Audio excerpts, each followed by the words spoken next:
Hello friend, আমার YouTube চ্যানেলে আমি সবাইকে জানাই অনেক অনেক ধন্যবাদ। আমি রুমা। আর আমার চ্যানেলে লাইক কমেন্ট ও সাবস্ক্রাইব করার জন্য আমি আপনারাকে জানাই অনেক অনেক ধন্যবাদ আর আমার পাশে থাকার জন্য। তো এখানে নিয়েছি আমি একটু রসুন, আর দেখুন একটু আদা, আর নিয়েছি পেঁয়াজ, আর নিয়েছি গোলমরিচ গুঁড়ো 10-12টা, আর নিয়েছি কাঁচামরিচ ও ডিম। এখানে নিয়েছি বিট লবণ, এখানে নিয়েছি বেসন, আর এখানে নিয়েছি কর্নফ্লাওয়ার, আর এখানে নিয়েছি মাংস। তো মাংসগুলোকে আমি আগেই ভালো করে ধুয়ে রেখেছিলাম। আর আজকে আমি বানাবো চিকেন পকোড়া। তো এখন দিয়ে দিলাম আমি আদা রসুন কাঁচামরিচ সব একসাথে পেস্ট করে নিয়েছিলাম।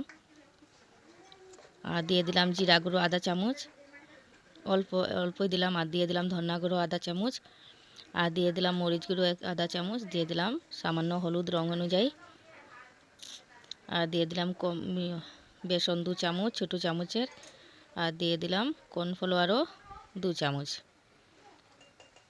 ছোটো চামচের, আর দিয়ে দিলাম এখন বিট লবণ, আর দিয়ে দিলাম গোলমরিচ গুঁড়ো, আর দিয়ে দিলাম স্বাদ মতো লবণ, আর দিয়ে দিলাম ডিম। আমার রেসিপি যদি ভালো লাগে তাহলে আরও নতুন রেসিপি পাওয়ার জন্য আমার চ্যানেলটি সাবস্ক্রাইব করে দিন আর লাইক দিয়ে দিন। আমি সবার ভিডিও লাইক দিয়েই দেখি। তো এখন আমি এগুলো দিয়ে ভালো করে একটুখান মেখে নেব, যাতে সবগুলো একসাথে মিক্সড হয়ে যায়, ভালোভাবে লেগে যায়। তো একটু ভালো সময় ধরে আমি ভালোভাবে মেখে নেব। আর তো দেখুন আমার মাখানো হয়ে গেছে। তো এবার আমি আধা ঘন্টার মতো রেখে দেব। তো দেখুন আধা ঘন্টা পর আমার মাংসগুলো, তখন আমি কড়াইয়ে তেল জাল দিয়ে দিয়েছিলাম আগেই, আমার তেলও গরম হয়ে গেছে। আর এখন আমি পকোড়াগুলোকে ভেজে নেব, মাংসগুলোকে। তো আমি একসাথেই সব কটি মাংস ঢেলে দেবো এখানে একটা একটা করে।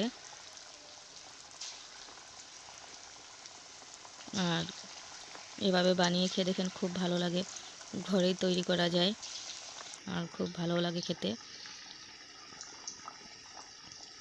খুব অল্প কিছু জিনিস দিয়ে। তো দেখুন আমার চিকেন পকোড়াগুলো হয়ে গেছে। তো এখন আমি এগুলোকে নামিয়ে নেব। দেখুন কি সুন্দর লাল লাল করে ভাজানো হয়েছে।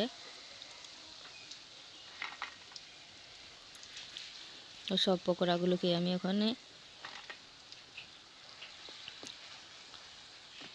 আর আমার পকোড়াগুলো কেমন হয়েছে কমেন্ট করে জানাবেন। আর কেউ যদি খেয়ে থাকেন তাহলে বলবেন। দেখুন কি সুন্দর লাল লাল পকোড়াগুলো হয়েছে, একদম ভিতরেও কি সুন্দরভাবে সেদ্ধ হয়েছে। দেখুন আমার রেসিপি দেখার জন্য আমি আপনারাকে জানাই অনেক অনেক ধন্যবাদ।